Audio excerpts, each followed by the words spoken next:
Pessoal, quarta característica da solidariedade se refere à prescrição, tá certo? Então, desde já eu peço que vocês não gerem um bloqueio por se tratar de prescrição, porque é fácil, é de fácil compreensão, tá certo? Então, o que é que diz o artigo 125, inciso 3 do CTN?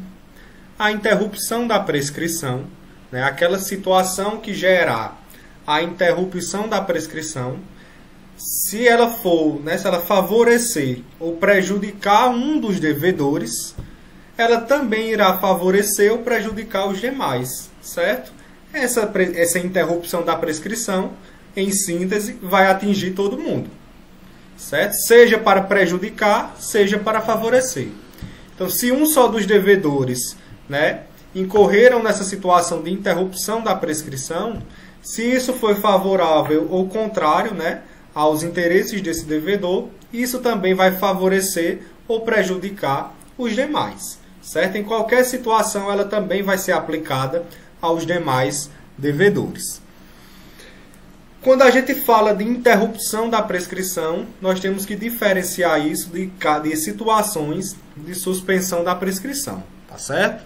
Quando a gente fala que houve suspensão da prescrição, nós lembramos que havia um prazo prescricional em curso e aí ocorreu uma situação de suspensão e quando essa situação de suspensão cessa, aquele prazo que estava suspenso recomeça de onde parou. Isso é suspensão da prescrição. Então, imagina aí um prazo prescricional de 5 anos e aí já havia transcorrido 3 anos do prazo prescricional. Quando chegou no 3º ano, houve uma situação de suspensão da prescrição. Essa prescrição ficou aí suspensa, esse prazo ficou suspenso por 1 ano, por exemplo. No fim desse ano, esse prazo de 5 anos voltou de onde parou, tá? Então ele vai ser contado a partir do 3º ano, né, que foi de onde ele parou. Na interrupção da prescrição isso não acontece, tá, gente? Quando há interrupção da prescrição, né, quando há uma situação que interrompe o curso do prazo prescricional, esse prazo prescricional vai recomeçar do zero. Ele vai começar a ser contado do zero e não de onde parou, como ocorre na suspensão. Certo? Então, desde já, a gente tem que restringir o alcance dessa norma do CTN, porque o artigo 125, inciso 3, vai tratar apenas de interrupção da prescrição. Certo? Essa interrupção da prescrição que, se ela for em favor ou contra um dos obrigados, ela vai favorecer ou prejudicar os demais. Além disso, é importante para a gente compreender o dispositivo, é importante que a gente compreenda que existem 2 tipos de prescrição. Certo? Aquela prescrição que corre contra o fisco e aquela prescrição que corre contra o próprio sujeito passivo. Certo? Qual seria a situação na qual a prescrição corre contra o fisco? Imagine uma situação que determinada pessoa, determinado devedor, não paga voluntariamente um tributo, cujo crédito já foi constituído. Certo? Então ele não paga o tributo no vencimento. Ele se torna inadimplente. O que é que caberá ao fisco realizar para receber, né, para ver cumprida essa obrigação tributária? O fisco irá escrever aquele crédito em dívida ativa, vai emitir a certidão de dívida ativa e com essa certidão ele vai ingressar aí com a execução fiscal. Ele vai promover a execução fiscal para obrigar o devedor a cumprir aquela obrigação relativa ao tributo. Certo? Essa execução fiscal, ela não pode ser proposta indefinidamente pelo fisco. Ele tem um prazo para promover essa execução fiscal. De acordo com o artigo 175 do CTN, esse prazo é prescricional e de 5 anos. Se essa execução fiscal for promovida depois desse prazo de 5 anos, vai haver uma prescrição contra o fisco. O fisco não poderá mais cobrar aquele crédito tributário. Tá certo? Então, a prescrição contra o fisco é justamente essa prescrição, esse prazo prescricional para que ele ingresse com a execução fiscal, para que ele promova a execução fiscal contra o devedor. Tá certo? Se houver a prescrição nessa situação contra o fisco, é lógico que se é contra o fisco, quem vai sair aí beneficiado é o próprio devedor. Se houve prescrição para a propositura da execução fiscal, o devedor será beneficiado dessa prescrição, tá certo? Porque não poderá mais ser cobrado com relação àquela obrigação. A prescrição também pode correr contra o sujeito passivo, certo? Então imagine a situação que esse sujeito passivo ele foi cobrado por um valor indevido e aí ele pede essa restituição junto à administração, à Fazenda Pública, e a Fazenda Pública não reconhece o direito do sujeito passivo. A Fazenda Pública entende que aquela tributação, que aquela cobrança foi devida. O que é que caberá a esse sujeito passivo? O sujeito passivo caberá recorrer ao Poder Judiciário para anular essa decisão administrativa. Então ele vai entrar com ação anulatória para anular essa decisão administrativa para, que denegou o seu pedido de restituição, né? Essa ação anulatória, ela se submete a um prazo prescricional de 2 anos. Então, para ele pedir essa anulação da decisão administrativa que denegou o seu pedido de restituição, ele tem um prazo de 2 anos apenas. Se esse prazo transcorrer, ele não mais poderá anular aquela decisão administrativa. Certo? Então, esse prazo prescricional ele corre contra o sujeito passivo. Se ele perder, o sujeito passivo não poderá mais ser restituído, né? Não pode mais ver a anulação dessa decisão e, consequentemente, isso vai beneficiar a própria administração, que aí não terá mais obrigação de restituir nada. Tá?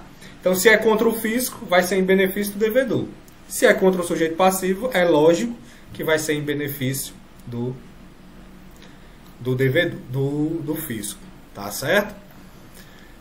Para onde é que eu quero chegar? Né? Para os exemplos que nós vamos ver relativos à interrupção da prescrição. Vocês têm que entender com isso que essa prescrição pode correr contra o fisco na execução fiscal ou contra o próprio devedor se tratar de uma ação anulatória. Certo? Então, dito isso, vamos ver os exemplos. Imagina aí aquela mesma situação da casinha, né, de Maria, Pedro e João. E aí, em 2015, houve a cobrança do IPTU de R$1.000. Certo? E aí, o que é que aconteceu? Nenhum desses devedores solidários realizou o pagamento do IPTU 2015. Pedro e João pensavam que Maria que tinha que pagar esse IPTU, porque ela tinha o valor maior, e Maria não pagou. Né? Nenhum deles aí efetuou o pagamento do IPTU. E aí, por conta dessa inadimplência dos devedores, o fisco, a Fazenda Pública Municipal, ingressou com a execução fiscal unicamente contra Maria, certo? Poderia ingressar com essa cobrança judicial só contra Maria? Sim, porque se trata de solidariedade. E a gente viu que em situação de solidariedade, um devedor ele responde pela dívida como um todo. De modo que a Fazenda Pública pode escolher qualquer um deles para realizar a cobrança, que for mais conveniente. Então imagine que lá no último dia do prazo prescricional para ingressar com essa execução fiscal, o fisco ingressa com a execução fiscal unicamente contra Maria. Um mês depois dessa execução, o juiz despachou ordenando a citação, certo? Do devedor, né? De Maria. Então o juiz recebe essa execução fiscal e ele despacha ordenando a citação para que Maria ingresse no feito. Tá certo? O que é que acontece com esse despacho? O CPC vai dispor no artigo 240 que a interrupção da prescrição operada pelo despacho que ordena a citação, ainda que proferido por juiz incompetente, retroagirá a propositura da ação. Então, o que é que acontece com o despacho ordenando a citação, gente? A gente vai estudar na segunda unidade que esse despacho, em sede de execução fiscal, ele interrompe a prescrição. Então veja que a execução fiscal ela foi proposta no último dia do prazo prescricional. Já havia transcorrido, né? Já estava acabando o prazo de 5 anos para propor essa execução fiscal. Um mês depois, né, já encerrado o prazo de prescrição, já transcorrida a prescrição, o juiz ordenou a citação. e a gente vai ver que essa citação interrompe o prazo prescricional. Aquilo que estava sendo contado, né, começa a ser contado do zero. Né? O prazo recomeça do zero. E de acordo com o artigo 240, parágrafo 1º do CPC, essa interrupção da prescrição, ela retroage até a data da propositura da execução fiscal.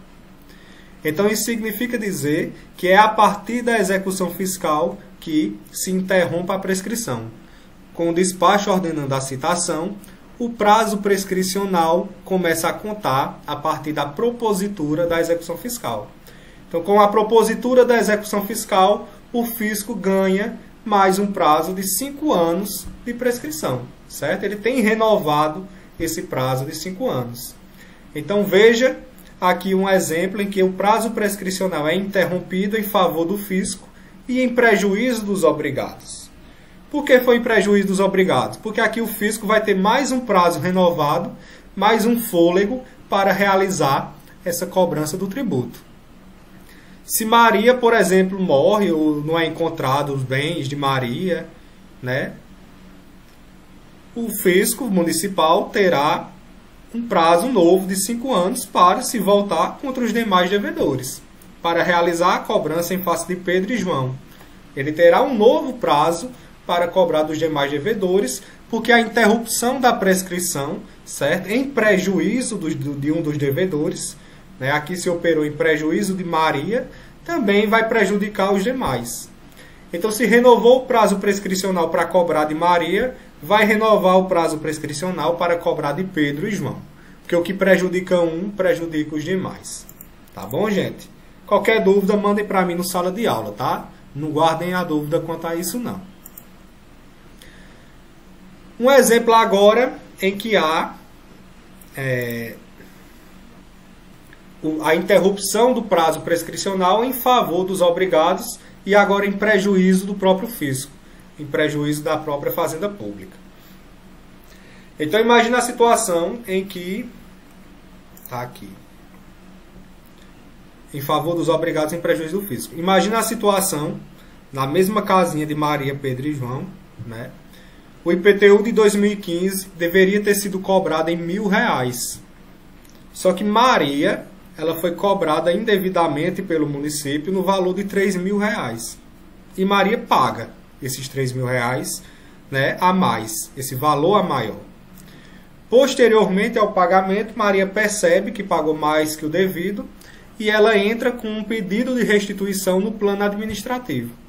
Então ela vai lá na repartição pública do município e pede a restituição daqueles R$2.000 que ela pagou a mais. Afinal, o valor do IPTU correto era de R$1.000. Esse pedido de restituição é analisado pelo município e o município nega a restituição a Maria. O município insiste com a cobrança de R$3.000. Ele diz que nada tem ali de indevido. Tá? Então, o que é que caberá a Maria nesse pedido de restituição? Caberá a ela agora ingressar com a ação anulatória dessa decisão administrativa, certo? E a gente viu que essa ação anulatória ela se submete a um prazo prescricional de 2 anos. Então, Maria terá aí 2 anos para anular essa decisão administrativa que negou o seu pedido de restituição. Então, imagine a situação que Maria promove a ação anulatória, certo? Contra a decisão que denegou a restituição, e um dia antes de transcorrer o prazo prescricional de 2 anos, o procurador do município foi intimado, certo? Acerca da ação proposta por Maria. Olha o que diz o artigo 169, parágrafo único do CTN com relação à intimação desse procurador. O prazo de prescrição é interrompido pelo início da ação judicial, recomeçando seu curso pela metade, a partir da data de intimação validamente feita ao representante judicial da Fazenda Pública interessada. Representante municipal é o procurador. O artigo 169 está dizendo que haverá interrupção do prazo prescricional com a intimação desse representante judicial, com a intimação desse procurador. Então, isso significa dizer que, a partir do momento em que o procurador é intimado, né, esse prazo prescricional que estava transcorrendo contra o devedor, contra Maria, né, estava transcorrendo aqui contra Maria o prazo de 2 anos, ele vai começar do zero. Ele vai recomeçar, né, do zero, porque se trata de uma interrupção. Então veja que Maria ganha um fôlego aí de mais 2 anos de prescrição. Essa interrupção da prescrição que favoreceu Maria, ela também vai favorecer os demais obrigados, de acordo com a regra, né, com essa quarta regra que nós estamos vendo. Então imagine a situação que Maria desiste dessa ação anulatória, desiste desse pedido de restituição, certo? O que é que vai acontecer? Pedro, por exemplo, pode pedir essa restituição no lugar de Maria. E pelo fato de ter sido interrompido o prazo prescricional para Maria, e isso favorecer aos demais, Pedro vai ter um prazo novo de 2 anos para ingressar com essa ação de restituição, contados do momento em que houve a interrupção da prescrição para Maria, tá certo? Porque com a interrupção da prescrição começa a contar do zero o prazo prescricional. Então veja que aquilo que favoreceu Maria vai favorecer os demais. Se Maria desiste dessa ação, não tem problema. Pedro ou João poderá ingressar em juízo para pedir essa anulação da decisão administrativa que denegou a restituição, e eles terão um novo prazo de 2 anos de prescrição, contados da data em que o procurador foi intimado lá na ação de Maria, que foi a partir dessa data em que houve a interrupção da prescrição. Tá bom, gente? Então, eu espero que vocês tenham entendido, e se não tiverem entendido, mande para mim a pergunta, certo? Não guardem dúvida quanto a isso, porque é muito simples de compreender. Pessoal, na próxima aula nós vamos estudar as regras acerca do domicílio tributário e possivelmente a gente já comece a estudar as regras relativas à responsabilidade tributária. Então, bons estudos e até a próxima aula.